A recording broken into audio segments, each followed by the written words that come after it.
স্কুলের ভেতর ছাত্রকে তালা বন্ধ রেখে চলে গেলেন শিক্ষক শিক্ষিকারা।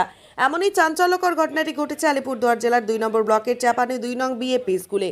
অভিযোগ, নির্দিষ্ট সময়ের আগে স্কুল বন্ধ করে চলে যায় শিক্ষক শিক্ষিকারা।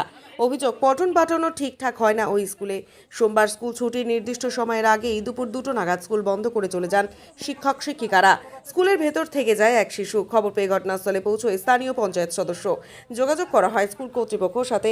এরপর কয়েক ঘন্টা বাদে উদ্ধার করা হয় শিশুটিকে। খবর পেয়ে ঘটনাস্থলে পৌঁছয় পুলিশ। কিভাবে একজন ছাত্রকে স্কুলের মধ্যে তালাবন্ধ করে রেখে চলে যেতে পারেন শিক্ষকরা, তা নিয়ে উঠছে প্রশ্ন।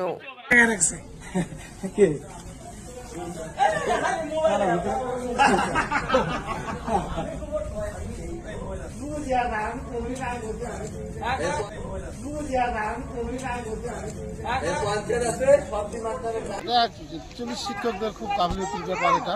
এর আগেও মিড ডে মিলে নিয়ে আমি নিজে, আমার মেয়ে আছে,